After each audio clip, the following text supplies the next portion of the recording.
you very much.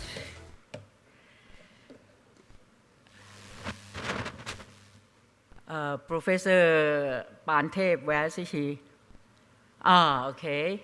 And distinguished participants, ladies and gentlemen, I'm very honored to be invited as a speaker here. I, did not do the presentation for a long time because I'm retired. I stepped down, but I will not step down this one. May I have the sound of hornbill?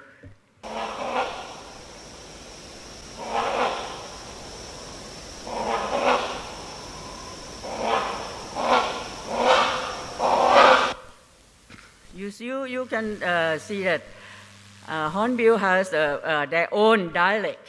This is the giant hornbill, the great hornbill. This is the biggest Asian hornbill, or the forest hornbill.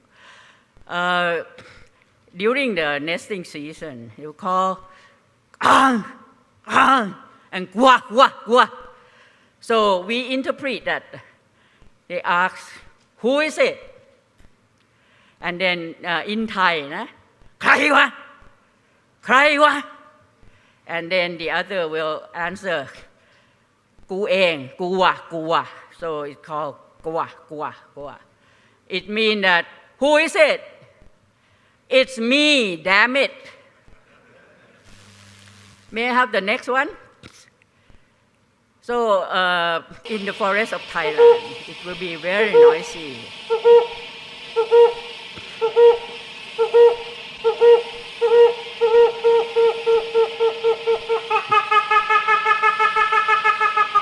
This is the helmeted hornbill, which is now raised the status to the critically endangered because they hunt a lot, particularly in Borneo. And just only lately, 2015, raised up, and now, there's a special group that work on, and only our team that collect the data on this species for 30 years. So the publication will come out soon. This helmeted hornbill, when you go into the tropical rainforest, you will be happy if you hear that. So when I stay in the blind, waiting for this bird, when I hear the took, took, took, oh, this is helmeted hornbill is coming. But then took, took, gah. It's the gecko, not the helmeted hornbill. So our happiness is already dissolved. So this is just a little bit, I call this, you know the big five, right, in Africa, in safari. But this one I call it big three. So helmeted hornbill, which dating for 45 million years, and then great hornbill and rhinoceros hornbill, because the ancestor of these two is close related with the helmeted hornbill. So may I have next slide? Here, our team, our research team, leading by Faculty of Science, Mahidol University. Actually, I'm a lecturer in microbiology. I taught the medical student or nurse. But my personal interest, so I have to thank Mahidol University that opened, for free, that the staff that interested. So I have to work on two completely different in microbiology and hornbill. So it's not so not so small. So this is very broad-minded of my superior, and I also have support very well, and I have the collaborator and also colleagues from various institutes likeเกษตรศาสตร์ University, the forestry of faculty, and Chulalongkorn University, and also from Japan, and Silpakorn University, the University of Art. So this is a kind of integration. Next, please. Here, the status of Thai hornbill. We have 13 species, equivalent to Indonesia. This the most that we support the various, the most diverse species. You can see that the critically endangered HS is helmeted hornbill, black hornbill, and ringo hornbill. But I would like to address here that I will not focus on the IUCN data list or BirdLife data list. I concentrate on Thai, the situation in Thailand, because in Thailand the black hornbill is very endangered. But in Malaysia, maybe the least concern. So I keep saying that you have to concern of your own bloodline or the genetic, the Thai genetic. Otherwise, you can erase the Thai people because we have a lot of Chinese, right? That least concern. So I keep telling that you have to look into your own bird, your own hornbill or species. What is the situation? Okay, next please.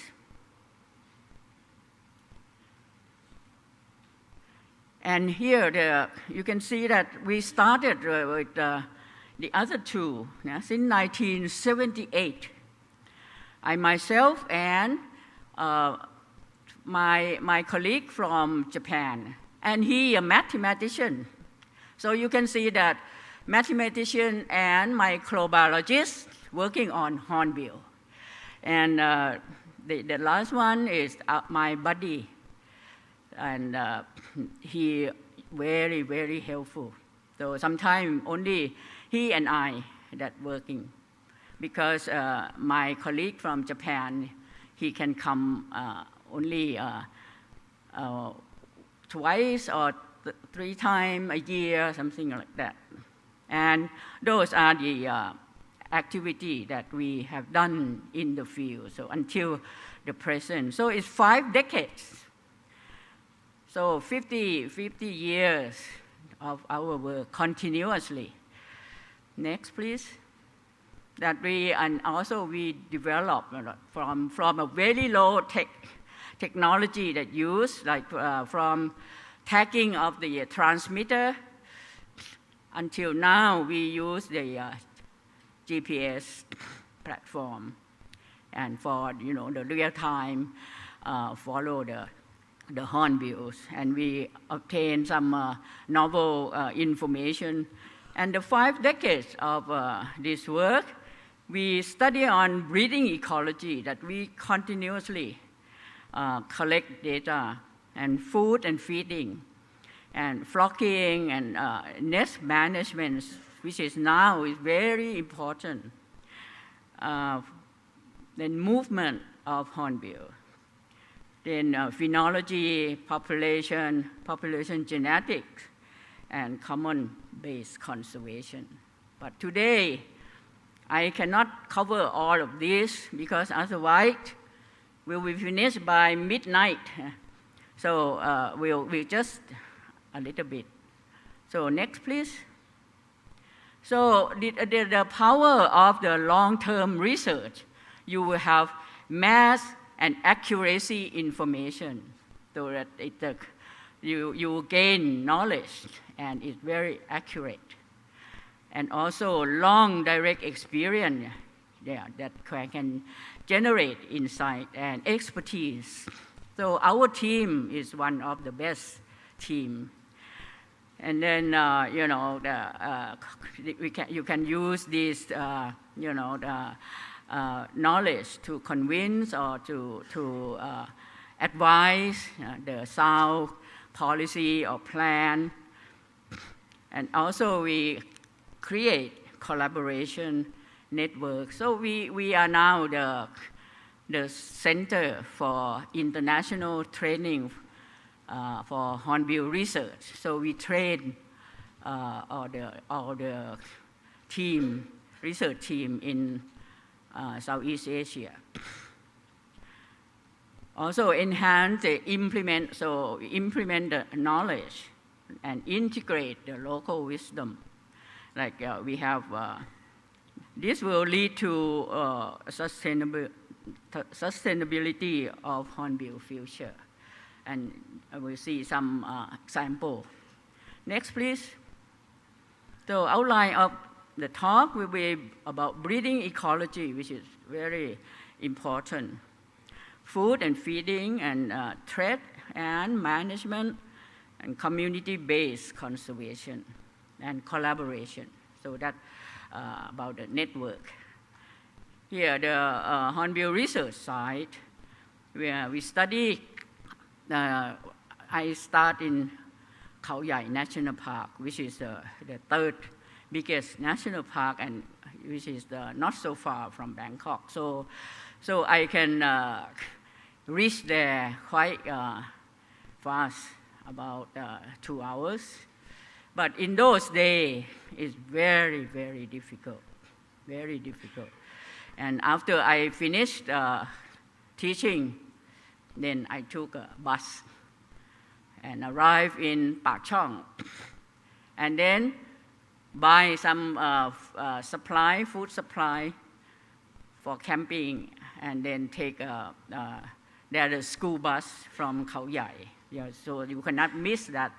Otherwise, you have to stay overnight.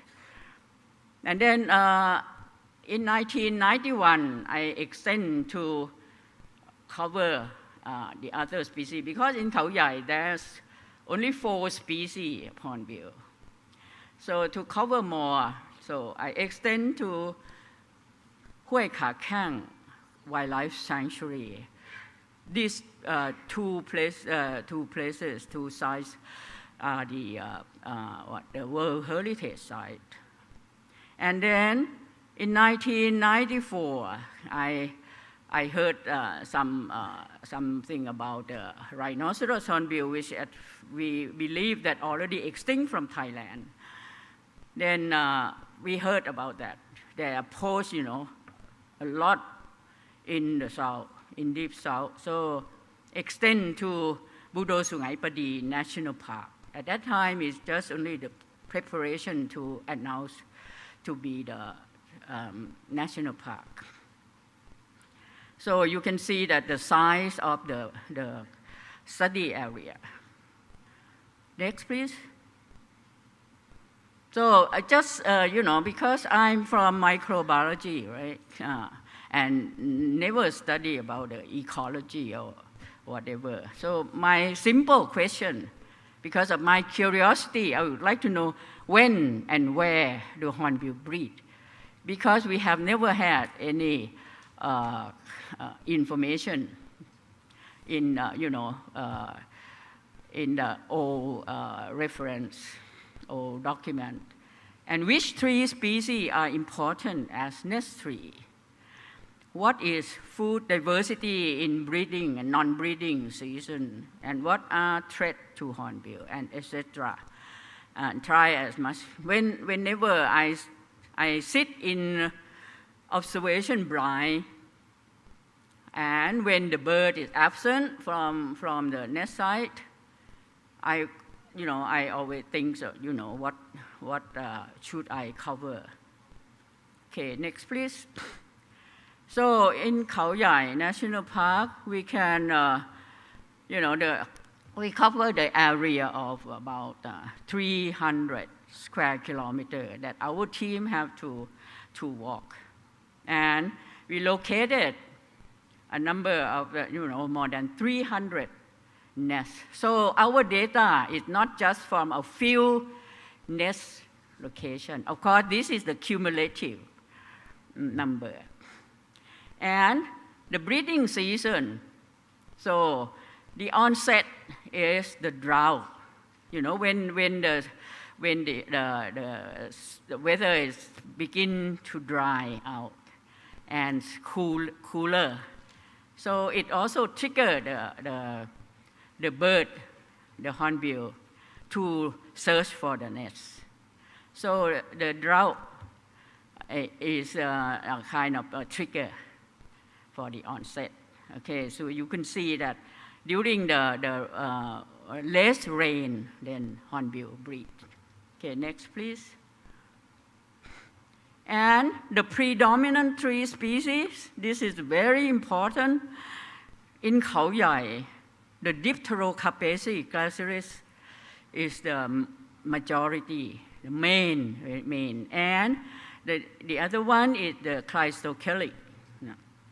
These two are very big, very, very big. You can see the diameter at breast height, so more than 100 centimeter, the diameter.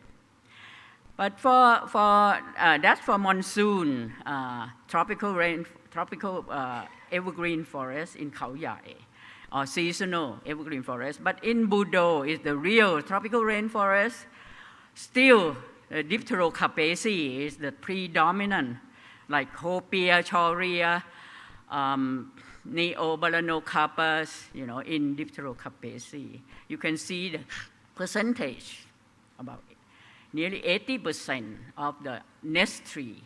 But in Budo, it supports 6 sympatric species, like great hornbill, rhinoceros hornbill, helmeted hornbill, white crown hornbill, bushy crested hornbill, and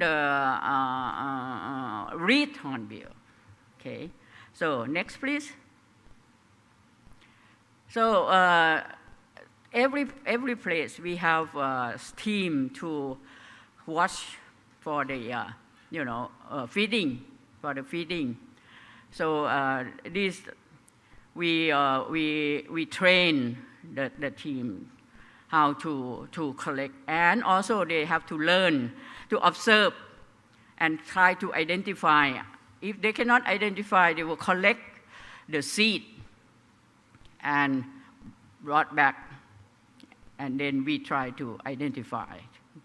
So we collect the data bit by bit, until we learn a lot. And you can see that we observe the nest seal year for 3,000 for nearly 50 years. So next please. And after the bird seal imprisoned, then the male that feed only the male. So the brood only rely on the diligence of the male. The responsibility, if the male is lazy like human, maybe they die. So human, the male, they should learn from hornbill. And sometimes, when the male brought the food, repeatedly, fig, every meal, the female will start to protest. She throw away, She just throw in front of the male. So the male have to follow like this when the food drop. So he had to change the menu. So he had to bring something else, It's too boring. And also it depends on the phases of the the imprisoned during incubation period, then the female will also take that opportunity to molt. So she lose almost all of the feather, where the male just molt only bit by bit. Otherwise, it interfere with his feeding, his foraging. So if something happened, if the male lazy or the male is killed, then the brood will be killed or die because no food, and the female may be too weak to crack the seal to come out, because this is the only bird that seal the opening. So this is more detail, they cannot use the too big and they cannot use too small, and because they cannot excavate their own nest. That's why nest cavity is the limiting factor for hornbill to survive. So nest trees are very, very important. So next, please. Here are the a proportion of food, but mainly hornbill are mainly frugivore. Actually, they are omnivores. Only during the two peak, during the female incubate the egg, female molting, right? So she needs some protein to build to produce the feather, right? So that you know that, now the female already molt, and then the peak of protein delivery drop, and then start to increase again. So it means that the chick must have hatched. So the chick need the protein to grow up, and they only raise. Normally, the big species only raise one chick. One chick is already the male very, very tired, because when I really pity the male bird. When he comes and after he finished feeding, sometime he purrs and then drop like this, take a nap for a while and then go. So very, very tiresome. So I really admire the faithfulness of the male. That's why I fell in love with the male hornbill. So you can see that mostly frugivore, but in Khao Yai, so you can see that great hornbill and pie hornbill is the generalist, where the reed hornbill, the fruit specialized, and brown, the white-throated brown are the more on animal. So next, please. This is from Huay Kha Khang. We study on, we focus on great hornbill and rufous neck hornbill. This one also endangered species because it extinct from Nepal for a long time, more than 100 years, because these are huge, high forest species in huge evergreen forest above 1,000 meter above sea level. So we find this in Huay Kha Khang. So the fruit, it's different from place to place, right? So we have to learn about the botany too. So next, please. So nature of the fruit food, is indigestion. So it means it's pulp, fleshy food. No need to peel, just eat like that. And dehiscent. So it means that this one, when it mature, it will crack open. So this is the evolution of the disperser and the plant. So the plant show they're very attractive, like the colorful, because bird can, detect the color very well. It doesn't like mammals. So or very shiny, or the UV, the UV illumination. So this is to attract this disperser to bring like some maybe Sir David Attenborough, he mentioned that tree of fruit or fruiting tree is the employer, and bird is employee. So I add that the work, is dispersed, like to bring the seed out of the mother tree, so disperse. So the main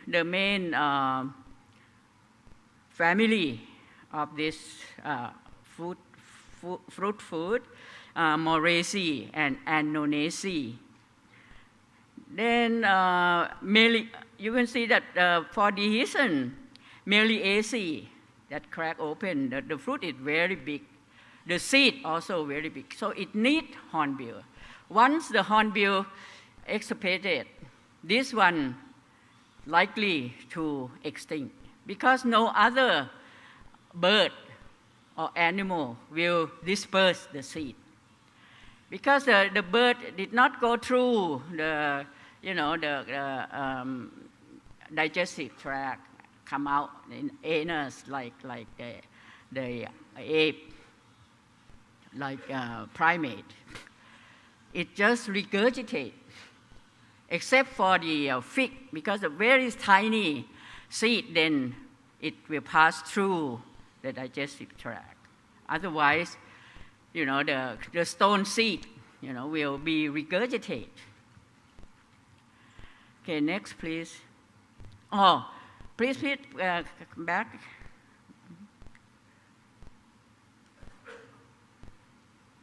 I was going to give more information about the myristicaceae. You know that that's these three, the food of hornbill, or the family is dominant family during the Eocene, in the tropical forest of Eocene. So these are also the main food of hornbill. So this is very related that hornbill is the one that generate or build the tropical rainforest. If I did not bring the slide to show that the distribution of hornbill is almost exactly, like layout with the distribution of tropical rainforest. Next, please. So, fledging, in Khao Yai, it take, it depends on species. Like the big species, the large species, it takes about 4 months. So from January to mid-Jan, and then will fledge in May or extend to June, depend, like those fructivore, more fructivore, like reed hornbill. And in Hue Kha Khang, the same by May. But Budo is different, because Budo is a tropical rainforest, and it's close to equator. So it's not so punctual like in Khao Yai or in Hue Kha Khang. So change. But anyway, it starts in March, but in Khao Yai and Hue Kha Khang start in January. So a little bit delay, because in the south the dry season start in maybe December. Oh, no. The rainy season start in October, November until January, and then start to dry out. Because in Budo, you have rain for 8 months and dry or less rain for 4 months. So our team sometimes almost have the mold on, the fungus on, because it's always wet, 1 week when you do the laundry, never get dry, very difficult. Okay, next please. So the breeding ecology, this for breeding cycle, you can see that great hornbill takes about 120 days. So exactly 4 months. Yeah, you can see that the number of sample size, more than 700 pairs. And the longest one, actually the longest one is the helmeted hornbill. The range, the maximum is nearly 180. So it takes about half a year for helmeted hornbill. So the smaller one is about 3 months. So this is vary according to the size as well. Next, please. So there's a threat to nesting tree. You can see that the storm also cause the nest tree breakage and also fallen. And also it's cut by poachers. Because Thailand banned logging since 1989, but illegal logging is still, continue. So in Budo Sungai Padi, all logging, and the family that are very popular is, of course, Dipterocarpaceae, and because of the size and also its economic value. So this one will be hunted by the poacher, illegal logger. And also the deforestation for plantation, like orchard or, everywhere. So it cut the forest into small patches. These patches also will affect the survival of hornbill, because the small patches is cannot support the hornbill population, because for viable population is impossible. Like at Budo Sungai Padi, you can see that only about 340 square kilometers of 2 sectors separated. So one sector is not yet 200 square kilometers. Like my study area is on Budo, which is about 90 square kilometers. That's the forest area. So 90, you can imagine for the very large species, how can they survive? And also, how many large trees remain for as a potential nest tree? And also hunting. These are not only for the natural threat, but human is also the main threat for hornbill. Next, please. So nest shortage will lead to competition, because the limiting factor, right? I said that this is the limiting factor. Otherwise, hornbill cannot breed. So the population will crash. There will be competition among hornbills. Not only among hornbill, but also other animals. Yeah, like those monitor lizard Also the flying squirrel. Sometimes when the chick flashed, the next day the flying squirrel just waiting for a cue to use the cavity. So this you can see that nest competition is quite high, and once it has a competition, then the nest abandon also high, about 40% as well. So next, please. You can play this one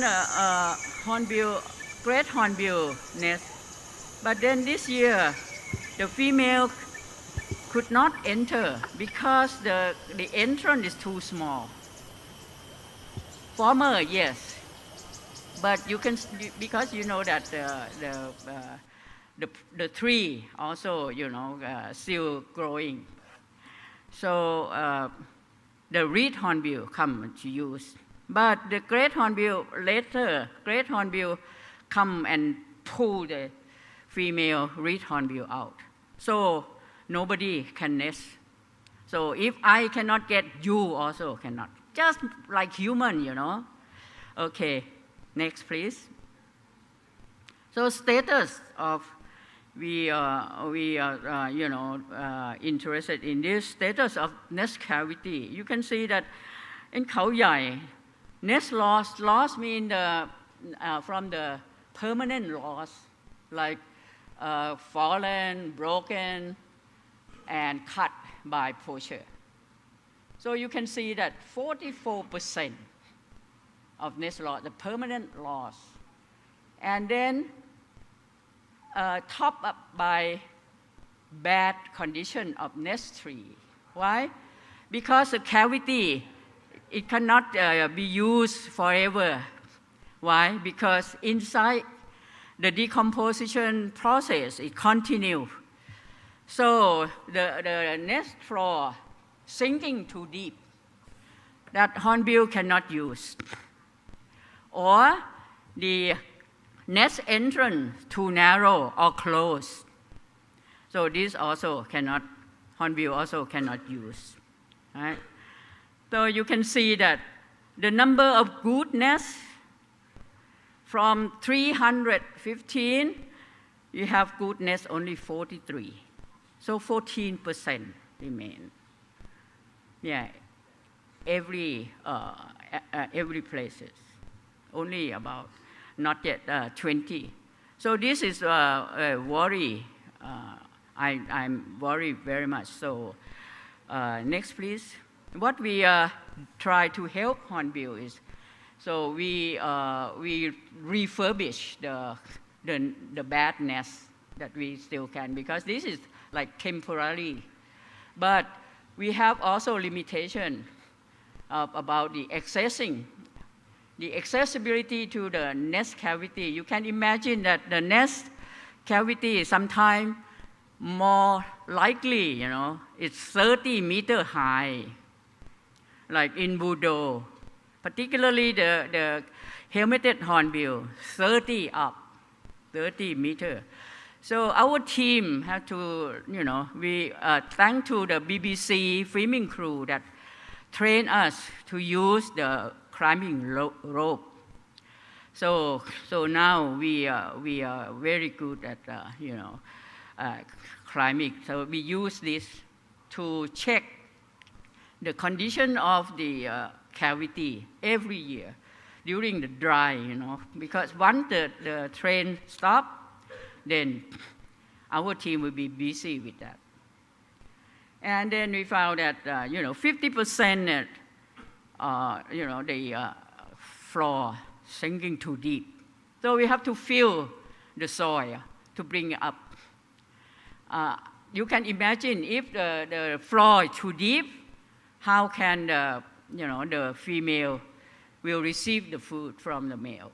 And also to defecate, because the bird had to defecate through the nest entrance.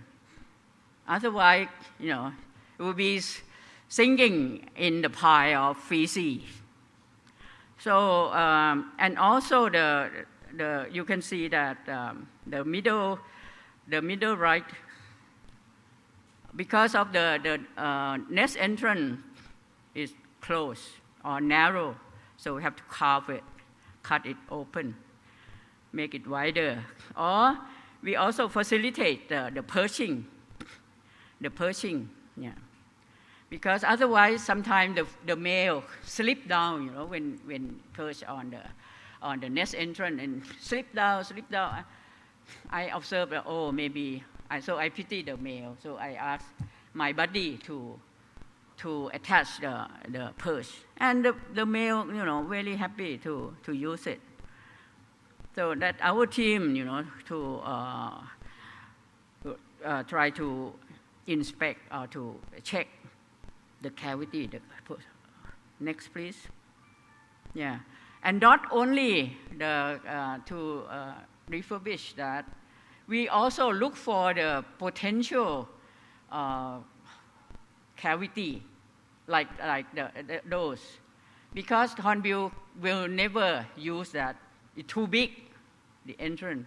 So hornbill cannot seal, because the female use her own feces and some material from outside that the male provide her, like mud, right? So we improve it, put close by, you know, by wood, by tile. It depends on what material that we can find. So next, please. And we imitate the natural one, because we have data on this, the measurement of the dimension of the cavities. And after modify, then hornbill come to use. Next, please. And this slide show the number of chicks that flesh from the cavity that we help. You know, refurbish and also improve. Khao Yai National Park scene is very big, so we divided into two sides, west and east, because the habitat also different. So I think the west is the source, you know, the source population, and in the east now, the hornbills start to move to the east, because our team improve and, you know, refurbish all the cavity, so make it available for hornbill. So it you know, increasing to nest in the east. Next, please. So and in 1984, when I heard about the poaching of rhinoceros hornbill and other hornbills, you know, in Budo, Sungai Padi National Park, so I went there, and I learned that, you know, the poacher, they remove the chick and sell at the animal dealer shop. So that's the price at that time. And so you can see that the poacher also showed me how he can remove the chick. Please see, even that kind of outfit, he can also still climb. Yeah? Just only one sarong, and then, you know, climb up very comfortably. So I went there, and then I went to see all the poachers, and the poacher may be a bit older than me, or maybe similar, like this guy, exactly the same age as me. At first, you know, we had some issue, you know, but afterward we become very, very good friends. Yeah. So I talk to all the poacher and also show them the slide that during those days, still a slideshow. So I use the public library and then invite them to see what I'm doing in Khao Yai National Park. And then I arrange the study tour to bring them to Khao Yai, but that during the non-breeding season, which is rainy season, but they enjoy very much and they asking me a lot of questions. And we had to climb up into the mountain to see flocking. Yeah? So when they come back, then they okay. Because I asked whether you will cooperate with me or not. If not, fine, I'm fine. I still have many other, place to go and to study. Not necessary for me to have to drive 1,000 kilometers and to walk, up in the mountain with you like this. It's up to you because I have no children, but you have children. But you will not leave the hornbill for your children. That your children will dig your bone and curse you. So finally they agree, okay. Next, please. So stop poaching. Stop poaching. And then those poachers participate. All poachers participate in our project. So I train them to be research assistant every activity. So next, please. And since over there, illegal logging is still continue. So my colleague from Silpakorn University designed the artificial nest box that I told him to look at the bark of the nest, the dominant nest tree. So he tried to design the outside, so look quite, camouflage well. This one we established 30 meter high, and we have hornbill come to use. The rhinoceros hornbill, great hornbill, but the helmeted hornbill, they come and they check and knock and crack broken the nest box. So impossible because the beak is very strong. They are the only one species that has very dense cast and the bill, because otherwise it's just a hollow and sponge tissue inside. So next, please. This is the artificial nest. So key achievement. So we stopped poaching, and then participation of ex-poacher. All the poacher now become the protector, and increase hornbill population. So we collectively, we have more than 800 individuals of hornbills from 6 species. Over there it supports 6 species, right? And then we educate school children and teachers. And then we have collaboration and cooperation from with local people and local government agency. Next, please. So the rhinoceros is maybe I should say that the last stronghold.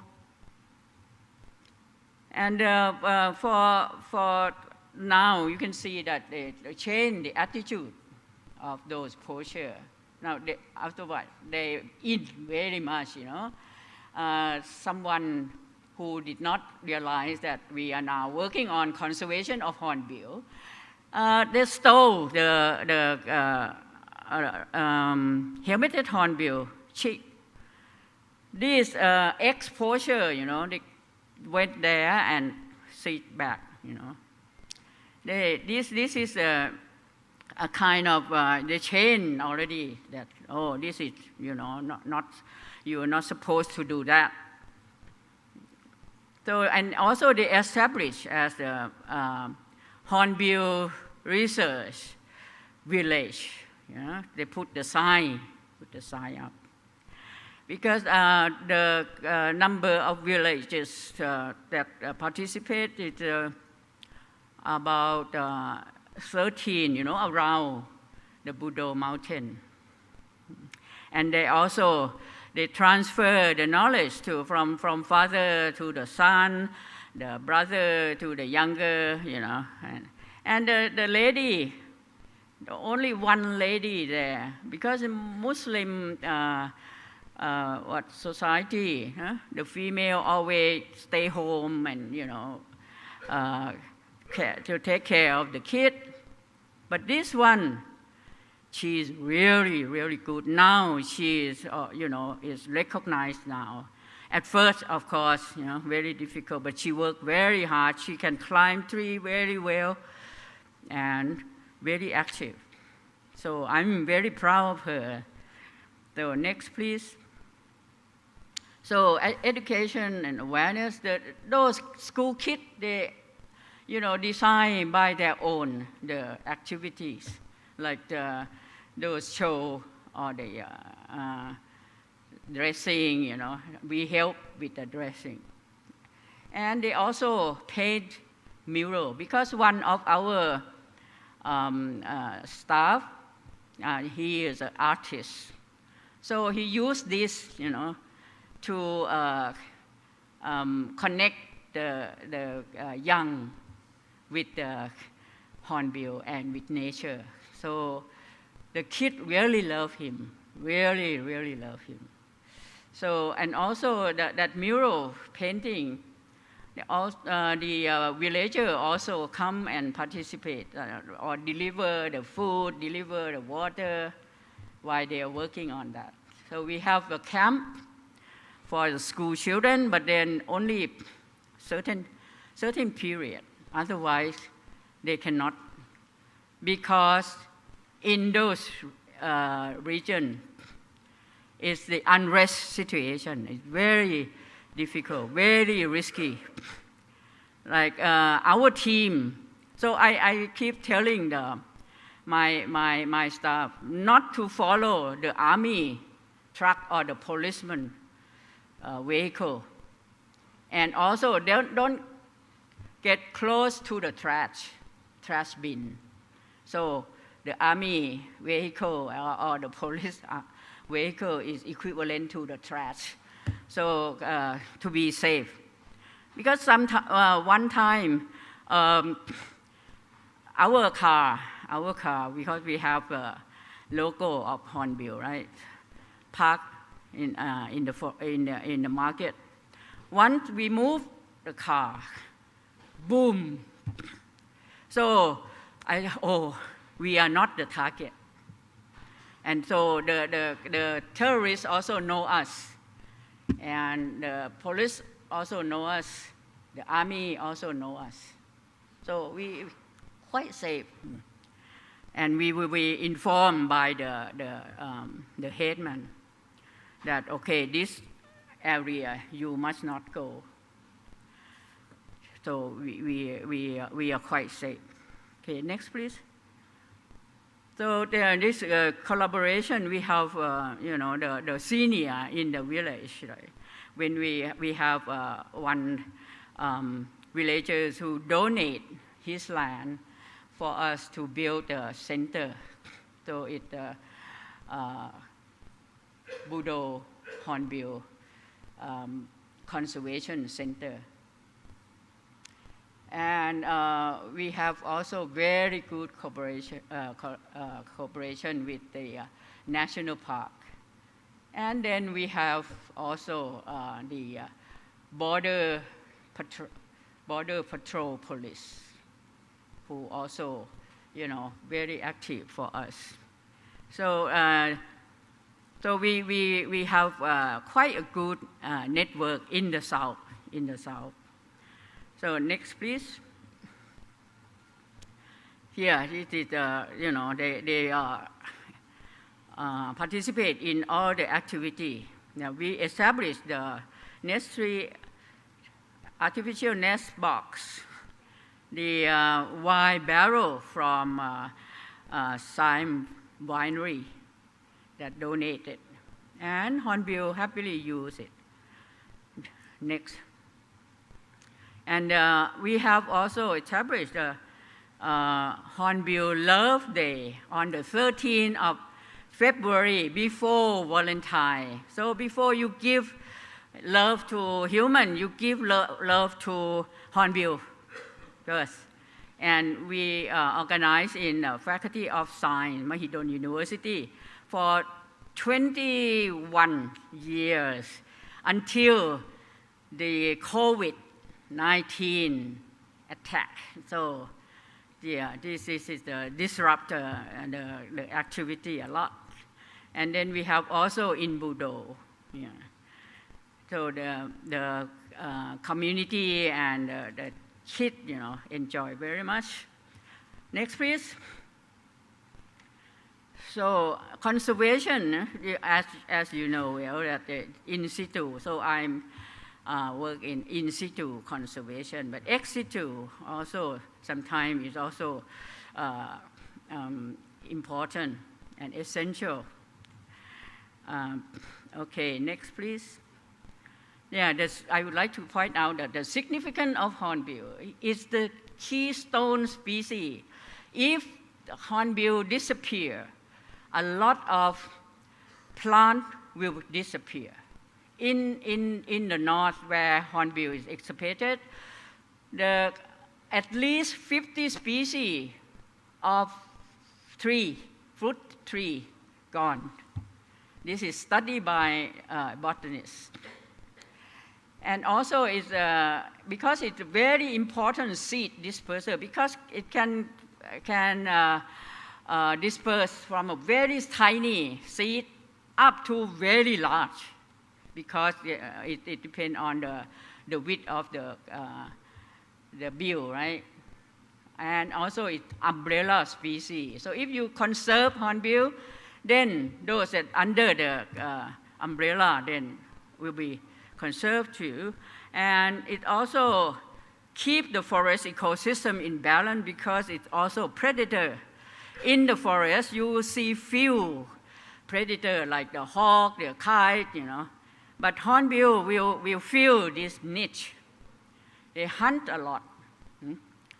So they keep the forest ecosystem in balance. And also it's the indicator, so it's healthy forest, where the hornbill, population of hornbill, good population, it means that the forest is still healthy.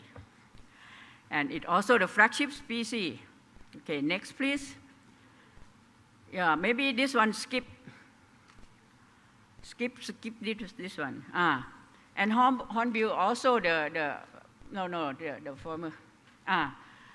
The symbol, for spiritual symbol, because it's the symbol of love, because they are monogamous. They cannot feed two female, cannot. They drop dead. And then faithfulness.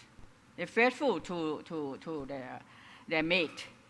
And also responsibility, very highly responsibility to the family and to the society, because they work for the society as a seed disperser. So they regenerate the forest. Okay, next please. There you can see the shape, the two-bill joint, and then you can see the heart shape. Okay, next please. Yeah, this is the responsibility of the mother, because the chick, the villager remove the chick because he afraid of the maybe those teenage, will remove this one. So brought back to his home, and the mother bird follow to feed the chick. Okay, next please. of course, working in the forest like that, the hazard, very diverse. Malaria, the leech, the tick, king cobra, but the most important is almost kill our staff, gaur, and the tiger, and the elephant. Yeah, we have to my staff have to alert all the time, and I normally provide 3 firecrackers. Everyone will have 3 firecrackers. So when the elephant come close, they will use this cracker. But sometimes it goes too close, then they're very frightened. Just let it crack into in the hand. So they themselves very frightened, So, and one of our staff was, attacked by gaur, and he breathed in the forest for 7 hours before the helicopter can get him out, But if he is not fit, because he worked every day in the forest, I think he's died, So, but now he's still working with us. Next, please. So this is our research team. So when I work in Budo, whenever my colleague asks, "Oh, don't you afraid of those terrorists?" I said, "No, I'm the head of the terrorists, ex-poacher, illegal logger, ex-terrorists, So I don't have to worry about that." Okay, next, please.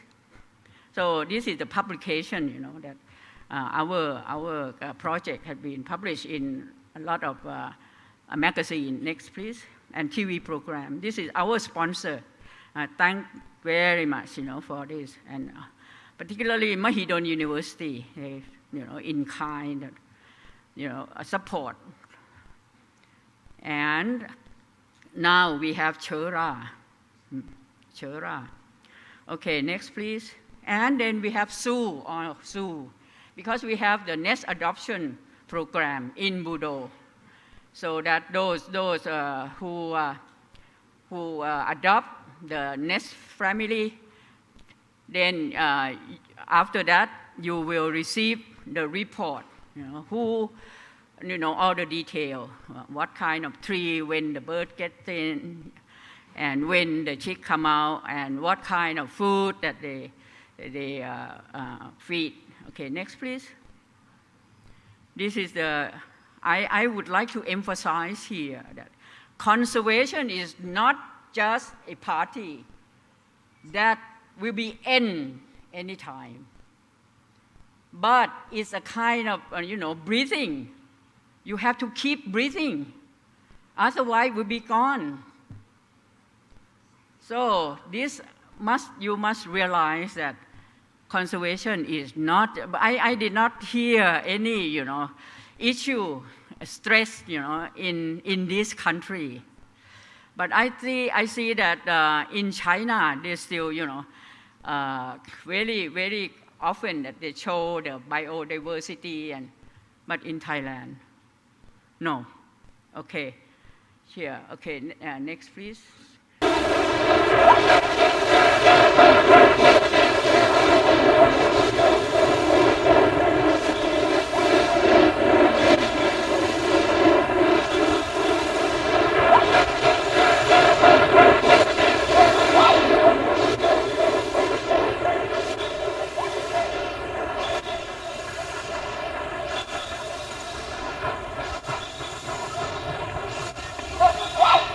Thank you.